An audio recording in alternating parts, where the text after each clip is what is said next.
एक बार फिर से आप सभी का स्वागत है हमारी आज की क्लास में। और आज का जो हमारा क्लास होने वाला है this is related to the anti defection law, जिसको आप लोगों ने आजकल बहुत ज़्यादा सुना होगा, टीवी चैनल्स पर भी, न्यूज़पेपर्स में भी काफ़ी आपने इसके बारे में खबरें देखी होंगी। महाराष्ट्र के अंदर जो है ये आजकल जो है देखने को मिल रहा है। महाराष्ट्र की जो सरकार है वो इसको फेस कर रही है, इस प्रॉब्लम को। तो हमारा टॉपिक जो है, जैसा कि मैंने आपको पहले ही बताया, एंटी डिफेक्शन जो एक तरीके से एक्ट है, अधिनियम जो है, या एंटी डिफेक्शन जो लॉ है, उसके बारे में हम बात करेंगे। दल बदल विरोधी जो कानून है जो प्रिवेंट करता है दल बदल को, तो उसके बारे में आखिरकार ये जो अधिनियम है वो कब लाया गया, इसके अंदर क्या क्या है, कैसे दल बदल को ये रोकता है, और किस किस सिचुएशन में आप कह सकते हैं कि इस सिचुएशन में जो पॉलिटिकल पार्टीज़ हैं, उनके जो मेंबर्स हैं, जो इलेक्ट होकर के आए हैं, जो निर्वाचित होकर के आए हैं, उन्होंने अपनी पार्टी बदल ली है और उनको दल बदल के दायरे में ला करके पनिश किया जा सके। तो ओवरऑल यहीं से स्टार्ट करेंगे इस टॉपिक को। बहुत खूबसूरत सा टॉपिक है पॉलिटिकल साइंस का, और किसी भी इंटरव्यू के रिगार्डिंग एक बहुत अच्छा मुद्दा बनता है।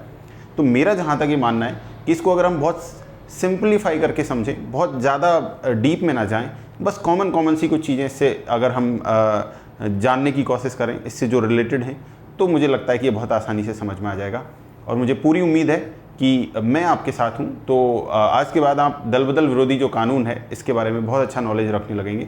एक सामान्य सा नॉलेज आपको होना चाहिए। अगर आप पॉलिटिकल साइंस, राजनीति विज्ञान के छात्र नहीं हैं तो भी आपको ये जानकारी होनी ही चाहिए, अगर आप किसी भी इंटरव्यू को फेस करने जा रहे हैं। तो चलिए स्टार्ट करते हैं आज के हमारे इस टॉपिक को, और बताते हैं आपको इससे रिलेटेड कुछ खास बातें जो आपके बहुत सारा काम आने वाली हैं। सबसे पहले हमारा जो टॉपिक है ये है एंटी डिफेक्शन लॉ।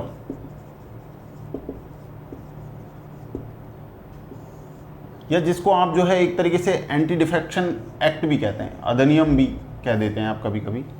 तो दो चीज़ें आपको बहुत ध्यान रखनी है यहाँ पर। एंटी डिफेक्शन लॉ जो है, यानी कि जो दल बदल विरोधी जो कानून है, इसके बारे में जब हम बात करने जाएंगे तो देखो शुरुआत कैसे करते हैं। किसी भी चीज़ की पृष्ठभूमि को जानना बहुत ज़रूरी होता है। पृष्ठभूमि में अगर हम चलें तो सबसे पहले देखिए, भारत को स्वतंत्रता मिली 1947 में, ठीक है। इलेक्शन हुए हमारे 50 के बाद में। तो जब आप इन चीज़ों को देखते हैं, वहीं से सरकारें बनने लगी, और पहली बार प्रॉब्लम फेस किया जब 1968 और 67 का टाइम पीरियड हमारा रहा था। तो उस टाइम पीरियड में आपने देखा कि पहली बार ये नारा लाया गया था कि आया गया, वो आया राम गया राम, सॉरी। तो जब ये आया राम गया राम वाला जो स्लोगन था, जब इसको लाया गया था, तो यानी इसका मतलब यहाँ पॉलिटिकल इश्यूज से था। यानी कि लोग आसानी से जो है वो एक पार्टी को छोड़ करके दूसरी पार्टी में शामिल हो रहे थे, और जो सरकार उस टाइम पर थी उसको अस्थिर कर रहे थे। तो जो सरकार है लोकतंत्र के अंदर, उसकी स्थिरता को बनाए रखने के लिए ही ये कानून मेनली फ्रेम किया गया था।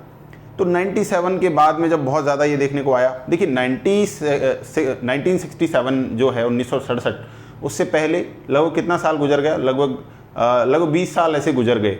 ओवरऑल 47 के बाद में देखें तो उसमें केवल आंकड़ों पे अगर हम जाएं तो केवल 20 बार ऐसे केस सामने आए जिनमें दल बदल का कोई केस सामने आया। लेकिन 1967 यानी 1967 के बाद में 68 वो पहला एक ऐसा टाइम पीरियड था जिसमें ओवरऑल अगर हम कहें कि मतलब एक साल के अंदर इतने सारे दल बदल के केसेस देखे गए जो उन 20 सालों में देखे गए। मैं 20 सालों के टाइम पीरियड में जो आपको पिछली बार मैंने डेटा में बोला कि 20 टाइम्स दल बदल का देखा गया, ये 20 टाइम्स नहीं है, ये मोर देन 400 टाइम्स आप इसको कह सकते हैं था उस ज़माने में। तो यानी जितना उन 20 सालों में इस तरीके के केसेस देखे गए, उतने केसेस लगभग उस एक साल में देख लिए गए। तो ओवरऑल क्या है कि ज़रूरत पड़ी कि क्यों ना एक दल बदल विरोधी जो कानून है, एक अधिनियम है, वो पास किया जाए और एक कानून बनाया जाए इसके रिगार्डिंग।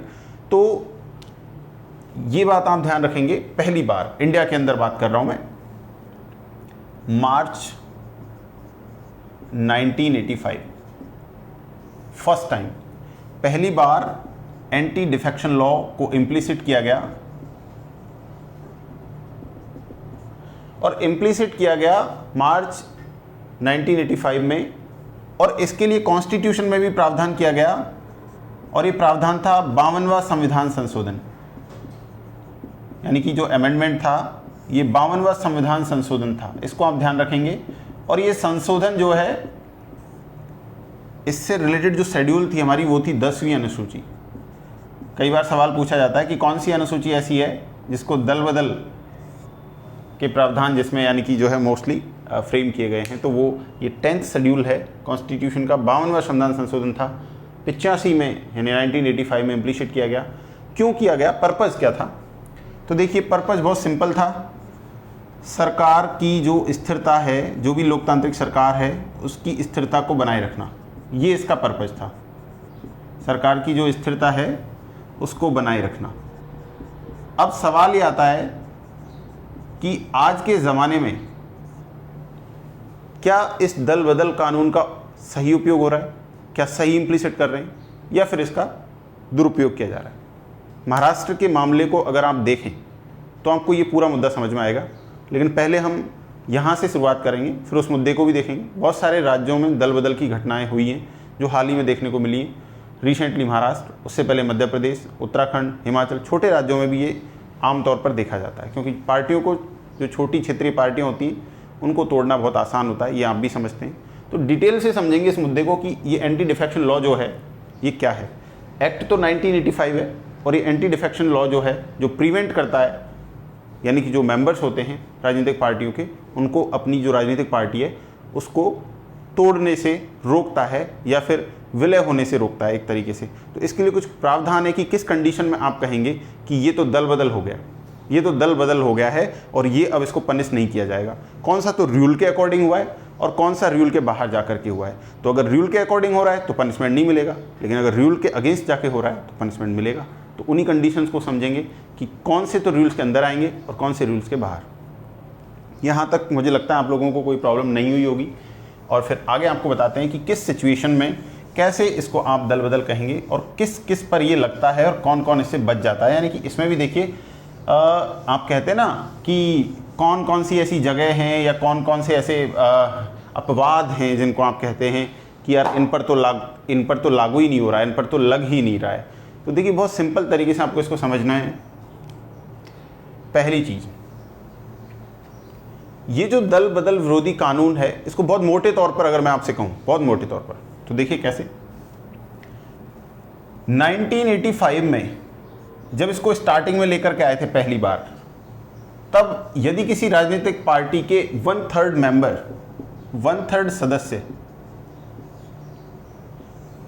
किसी दूसरी राजनीतिक पार्टी के साथ जाना चाहें तो उनको विलय की अनुमति दी जाती थी, यानी कोई प्रॉब्लम नहीं है, जा सकते हैं, ठीक है। ये था पहले 1/3, लेकिन इसके अंदर अमेंडमेंट किया गया 2003 में, और 2003 में ज़रूरत पड़ी कि यार 1/3 बहुत छोटा होता है हिस्सा, तो इजीली पार्टी को तोड़ा जा सकता है, 1/3 में बहुत कम आते हैं, इसलिए प्रॉब्लम हो रही है, अस्थिरता ज़्यादा है, तो इसको थोड़ा और मजबूत किया जाए कानून को। तो इन्होंने फिर इसको 2/3 कर दिया कि यदि अब आपको दल बदल को कानूनी तौर पर सही बनाना है तो 2/3 मेंबर्स जो उस पार्टी के हैं वो होने चाहिए, अगर आप विलय होना चाहते हैं किसी दूसरी पार्टी के साथ, तब तो कोई दिक्कत नहीं है। अदरवाइज आपकी जो सदस्यता है, आप चाहे विधानसभा के सदस्य हैं चाहे संसद सदस्य हैं, वो समाप्त कर दी जाएगी अगर ऐसा नहीं है तो। लेकिन अगर आप 2/3 के साथ मेजोरिटी के साथ जा रहे हो तब कोई प्रॉब्लम नहीं है, इट्स ओके। अब देखिए मेन मुद्दा क्या होता है। पहले तो आपको दो चीज़ें समझनी है। ये जो दल बदल विरोधी जो कानून है, ये जो दल बदल विरोधी जो कानून है, ये दोनों पर, यानी कि संसद सदस्यों पर और विधानसभा सदस्यों पर, दोनों सदस्यों पर लागू होगा, बचेंगे नहीं इससे। एक चीज़ और जो आपको खास बात ध्यान रखनी है, क्या कि जैसे आपने राज्यसभा का नाम सुना है, लोकसभा का नाम सुना है, दोनों इसमें आ जाएंगी संसद में। तो राष्ट्रपति मनोनीत करता है मेंबर्स को, करता है कि नहीं करता? मनोनीत करता है ना। तो राष्ट्रपति जिन सदस्यों को मनोनीत करता है उनको पहले मौका दिया जाता है पहले 6 महीने में कि आपको छूट दे रहे हैं, 6 महीने तक किसी भी राजनीतिक दल के साथ आप अपना विलय कर सकते हैं।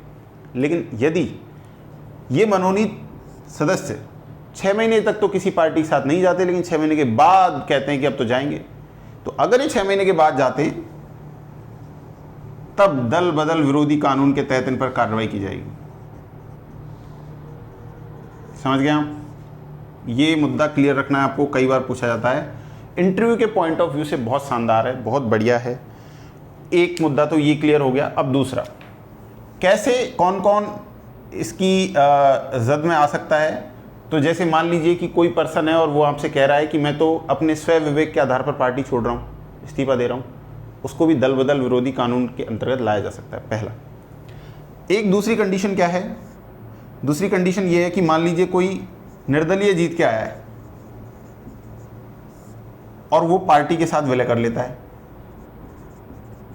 किसी भी पार्टी के साथ जीता, निर्दलीय विलय कर लिया पार्टी के साथ, तो भी दल बदल विरोधी कानून के तहत उस पर कार्रवाई होगी। ध्यान रखेंगे आप इस बात को, ठीक है? ये क्लियर हो गया।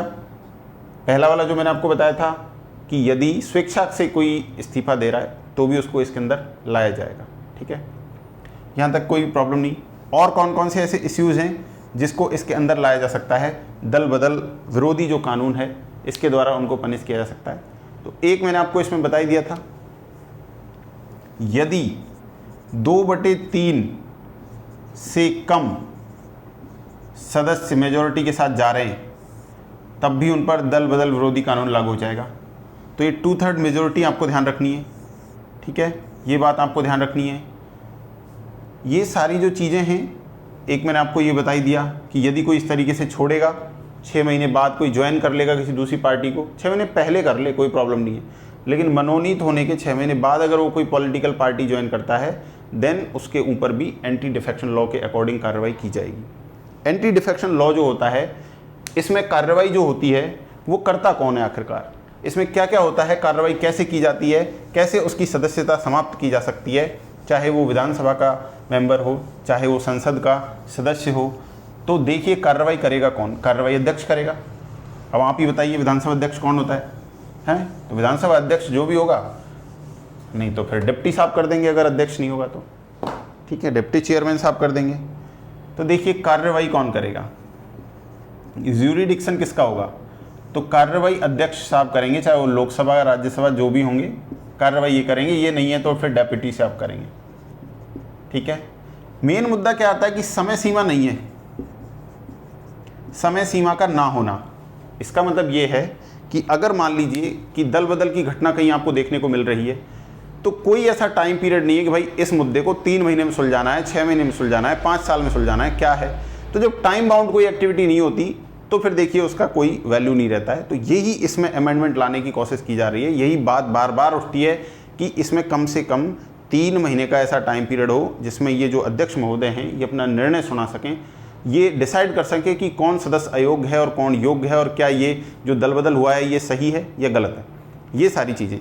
लेकिन क्योंकि ये एक राजनीतिक ना होकर के ये एक न्यायिक प्रक्रिया में पहुंच जाता है, इस तरीके का मुद्दा जब होता है, आपने देखा होगा जैसे ही दल बदल की घटनाएं होती हैं तो आपको हाई कोर्ट, सुप्रीम कोर्ट, ये सब कोर्ट, ये नाम याद आने लग जाते हैं अखबारों में, क्योंकि यानी कि अभी भी महाराष्ट्र का मुद्दा सुप्रीम कोर्ट में पहुंच गया है। तो न्यायिक प्रक्रिया के ज्यूरिडिक्शन क्या आता है? तो जुडिशरी प्रोसेस हो जाता है। इसलिए जुडिशरी प्रोसेस में कभी भी समय सीमा नहीं, इसलिए ऐसा कोई फिक्स नहीं है। लेकिन एथिकल वैल्यूज़ के आधार पर अगर मैं कहूँ तो मैं ये कह सकता हूँ कि इसमें मिनिमम 3 महीने की जो समय सीमा है वो होनी चाहिए, क्योंकि उसके बाद तो 5 साल का तो कार्यकाल ही होता है पूरा। कई बार 2 साल लग गए, 3 साल लग गए, वो पार्टी खत्म हो जाती है, वो रूलिंग पीरियड ही निकल जाता है, तो फिर मतलब क्या है उसका? तो इसलिए काफ़ी अमेंडमेंट होना बाकी है और इसके फ़ायदे नुकसान दोनों तरीके से देखो आपको बताऊँगा मैं। आज का ये जो केस देखें तो देखिए नेगेटिव केस कैसे, मैं आपको बताऊं। महाराष्ट्र के केस को अगर देखें तो जो रूलिंग पार्टी है वो भी इसका नाजायज फायदा उठाती है और जो अपोजिशन है वो भी नाजायज फायदा उठाता है। दोनों ही को मैं डिफेक्ट मानता हूं यहां पर मेरे पॉइंट ऑफ व्यू से। कैसे? पहले रूलिंग पार्टी की बात करते हैं। जब शिवसेना ने चुनाव लड़ा तो बीजेपी के साथ लड़ा या नहीं लड़ा? तो जब आप बीजेपी के साथ चुनाव लड़ रहे हो, वोटर से वोट मांग रहे हो बीजेपी के साथ, और जब आपकी पार्टी चुनाव जीत करके आ जाती है उसके बाद आप कह देते हो कि नहीं साहब हम तो एनसीपी और कांग्रेस, इंडियन नेशनल कांग्रेस के साथ जाएंगे। अब वोटर्स ने तो कहा था इनके अगेंस्ट में वोट दिए हैं, आपकी तो अपोजिशन में ही वो लोग थे, अब आप उन्हीं के साथ मिलकर के सरकार बना रहे हो। तो ओवरऑल उस कंडीशन में तो शिवसेना दोषी है भाई। सिंपल वे से बात करें तो एथिकल वैल्यूज की बात करें तो ये दोषी है। और आज जब शिवसेना के खुद के मेंबर जो है टूट करके बाहर चले गए और वो कह रहे हैं हम तो बीजेपी के साथ जाएंगे, तो इस केस में क्या हो रहा है, इस केस में वही दल बदल वाली बात आ रही है। अब आप कह सकते हैं साहब बीजेपी वालों ने करवा दिया ये तो, ठीक है। तो मैं ये कह रहा हूं कि ओवरऑल कहीं ना कहीं भाई देखिए, आप शिवसेना की पार्टी जो लोकतांत्रिक पार्टी है उसके अंदर का जो लोकतंत्र है, जब वो मजबूत नहीं है तभी तो सदस्य चले गए। जब आपका ऑर्गेनाइजेशन ही संगठित नहीं है तभी तो चले गए। तो ये एथिकल वैल्यू नहीं है, मॉरल ड्यूटी नहीं है? आप क्यों छोड़ रहे हो पार्टी, आप उस पार्टी में क्यों हो? तो ये सारी चीज़ें जो हैं, बहुत छोटी छोटी सी बातों से आपको ये समझना चाहिए कि रूलिंग पार्टी जो है और जो अपोजिशन पार्टी है, ये दोनों ही इसका नाजायज़ फ़ायदा उठाते हैं। इज़ इट क्लियर ना? यहाँ तक कभी भी आपको कोई प्रॉब्लम नहीं होनी चाहिए। तो ये जो दल बदल विरोधी कानून मैंने आपको बताया, एंटी डिफेक्शन लॉ, और ये जो एक्ट था 1985 में इम्प्लीमेंट किया गया इंडिया के अंदर पहली बार, तो इसके बारे में, क्योंकि ये इंटरव्यू के पॉइंट ऑफ व्यू से बहुत बढ़िया टॉपिक बनता है, और आजकल रिसेंटली क्योंकि महाराष्ट्र में मुद्दा भी इसी से रिलेटेड चल रहा है, तो इन चीज़ों को आप ध्यान में रख करके और अपनी प्रिपरेशन करेंगे। तो काफ़ी सारी चीज़ें मैंने आपको इससे रिलेटेड बताई।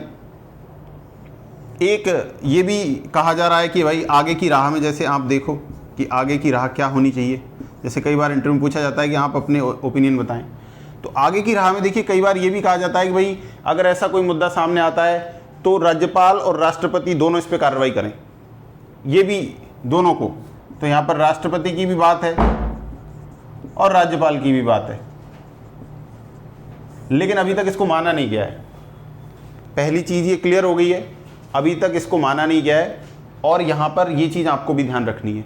तो जब आपसे किसी चीज़ के पॉजिटिव और नेगेटिव एस्पेक्ट्स में बात की जा रही है, दोनों चीज़ों के बारे में पूछा जा रहा है, तो आप खुल करके अपने आइडियाज़ रख सकते हैं अगर आपको उस कंटेंट्स के बारे में नॉलेज है तो उम्मीद करते हैं ये जो टॉपिक था एंटी डिफेक्शन लॉ से रिलेटेड, जो हमारा मुद्दा था आज का, दल बदल विरोधी कानून का जो था, मध्य प्रदेश का अगर मैं इसमें एक एग्जाम्पल लेकर के आपको बताऊँ, तो जब कांग्रेस, इंडियन नेशनल कांग्रेस ने इलेक्शन लड़ा, तो ज्योतिरादित्य सिंधिया जो उस टाइम पे कांग्रेस के मेंबर थे, तो वो अपने साथियों को लेकर के बाहर निकल के बीजेपी के साथ उन्होंने पूरा गवर्नमेंट ही चेंज कर दिया। तो वो सरकार की अस्थिरता का ही तो उदाहरण था। तो उसको हम कह सकते हैं कि अपोजिशन ने मिलकर के उसका नाजायज फायदा उठाया वहाँ पे, और जो पार्टी का, जो इंडियन नेशनल कांग्रेस का जो ऑर्गेनाइजेशन था, जो संगठन था, वो लोकतांत्रिक तौर पर बहुत मजबूत नहीं था। भाई यही चीज़ें सामने निकल करके आती हैं। तो ओवरऑल मैं ये कह सकता हूँ कि कहीं ना कहीं अगर आप कोई लॉ बना रहे हैं, कोई अधिनियम ला रहे हैं, तो रेजोल्यूशन पास करके कम से कम उसमें इतना अमेंडमेंट जरूर करना चाहिए कि कोई उसका नाजायज़ फ़ायदा ना उठाए। मेरा सिर्फ और सिर्फ यही मानना है। और या तो सख्त बनाइए उसको, या उसमें और सारे प्रावधान कीजिए। और कहीं ना कहीं अब जैसे कोई पूछेगा कि दल बदल कानून का कोई एक नेगेटिव इम्पैक्ट्स बताइए, तो मैं तो ये कहूँगा कि मान लीजिए ये एक तो लोकतंत्र को अस्थिर करता है, ये इसकी सबसे बड़ी खामी है। कैसे करता है, जैसे मैं आपको एक एग्जाम्पल बताता हूँ। मान लीजिए कि मैं बीजेपी का मेंबर हूँ, मैंने चुनाव लड़ा संसद का, ठीक है, मैं एमपी इलेक्ट होकर के आ गया, लेकिन मुझे लग रहा है कि मेरी जो पार्टी है बीजेपी की, वो ठीक काम नहीं कर रही है, और मेरा ये पर्सनल मानना है कि यार इस सिचुएशन में मैं इस पार्टी के साथ नहीं रह सकता, तो मेरे को बाहर निकलना चाहता हूँ, मैं बाहर जाना चाहता हूँ। लेकिन ओवरऑल क्या है, क्योंकि अगर मैं सिंगल जाऊँगा तो दल बदल कानून मुझे पनिश करेगा। तो इस तरीके से आप कह सकते हैं कि जहाँ आपके ओन आइडियाज़ हैं वो कहीं ना कहीं रुक जाते हैं, वो प्रिवेंट हो जाते हैं। तो ये आपको एक तरीके से लोकतंत्र में तो आपके आइडियाज़ को प्रिवेंट करना ही नहीं है। तो कहीं ना कहीं दल बदल कानून की कमियां भी हैं। ये अच्छाई के लिए लाया गया, सरकारें स्थिर रहें, ठीक चलें, देश चलता रहे अच्छे तरीके से, और लोगों में भरोसा कायम रहे। वरना वोट किसी को दिया और जीत करके लोग किस पार्टी में मिल गए, ये बहुत सारी ऐसी घटनाएं देखने को मिलती हैं। तो आम जन में विश्वास की कमी आती है, लोकतंत्र जो है अस्थिर होता है। हॉर्स ट्रेडिंग की आप जिसको कहते हैं, हॉर्स ट्रेडिंग का मतलब यही है कि विधायकों की खरीद फरोख्त का होना, ठीक है। तो ये चीज़ें शोभा नहीं देती हैं राजनीति में। तो ओवरऑल जब हम इस मुद्दे पर डिस्कस कर रहे हैं, तो फाइनली हमने बहुत सारी चीज़ें इस मुद्दे से रिलेटेड सीखी। इसके बैकग्राउंड में जाकर के इसकी हिस्ट्री के बारे में देखा, इसका पॉलिटिकल इशू क्या है वो देखा, और प्रैक्टिकल यूज़ कैसे हो रहा है, या क्या सिचुएशंस इसमें बनती हैं, और कैसे कैसे लोकसभा का जो अध्यक्ष होगा, राज्यसभा अध्यक्ष होगा, विधानसभा अध्यक्ष होगा, ये लोग अगर पार्टी बदल लें तो इन पे दल बदल कानून नहीं लगेगा। ये खास बात है। कभी कभी पूछा जाता है कौन कौन इसके दायरे से बाहर है, या कौन अगर बदल ले पार्टी तो कोई प्रॉब्लम नहीं है। तो जो अध्यक्ष साहब हैं तो उन पे नहीं है। तो ओवरऑल जो प्रिसाइडिंग ऑफिसर होते हैं, जो देख रहे होते हैं मुद्दे को, तो प्रिसाइडिंग ऑफिसरों के पास क्योंकि समय नहीं होता कि भाई इतने मुद्दे में निपटाना है इसको, इसलिए काफ़ी सारी ये एक समय वाली जो समस्या है ये इसमें काफ़ी देखी गई है। सो ओवरऑल दल बदल विरोधी जो कानून है ये लाया इसीलिए गया था कि सरकार स्थिर रहे, ठीक काम करे, लेकिन इसमें भी कुछ खामियां हैं और धीरे धीरे संशोधन हो रहे हैं। जैसे पहले 1/3 को 2/3 कर दिया, तो इस तरीके से धीरे धीरे और आगे समय के साथ ये बदलता रहेगा और उम्मीद करते हैं कि सबसे पहले जो एथिकल वैल्यूज़ हैं उनके बारे में अगर मैं बात करूं तो किसी भी राजनीतिक पार्टी को लोकतांत्रिक तौर पर उसका जो संगठन है आंतरिक उसको बहुत मजबूत होना चाहिए। कैसे आप पार्टी छोड़ करके बाहर निकल गए, कैसे, हाउ इट इज़ पॉसिबल? इसका मतलब आपके घर के अंदर ही सेफ नहीं है लोग, तो फिर आप कैसे फिर कंट्री चला रहे हो, कैसे स्टेट चला रहे हो? तो ये सारी चीज़ें बहुत सोचने पे मजबूर कर देते हैं। तो उम्मीद करते हैं आपको ये टॉपिक पसंद आया होगा, और अगर आपको ये टॉपिक पसंद आया है तो काफ़ी खास मुद्दों पर हमारे ऐसे ही प्रोग्राम में जो इशारों में रवि सर लेकर के आते हैं उनमें आप हमारे साथ जुड़ते रहिएगा, और आपको काफ़ी ऐसे मुद्दे हम लेकर के आते रहेंगे जो इंटरव्यू के पॉइंट ऑफ व्यू से काफ़ी मायने रखते हैं। अगली क्लास में हम आपको पॉलिटिकल साइंस का एक और मुद्दा लेकर के आएंगे जो कि प्रेसिडेंट इलेक्शन से रिलेटेड है, कि भारत में राष्ट्रपति का चुनाव कैसे होता है। इस वीडियो को देखने के लिए आप हमारा चैनल सब्सक्राइब कर सकते हैं, अगर ना भी करें तो इट्स ओके, ये चलेगा, आप फिर भी सीख सकते हैं क्योंकि रवि सर हैं आपके साथ। तो कर दिखाओ कुछ ऐसा, फिर दुनिया करना चाहे आपके जैसा। Have a good day, bye bye.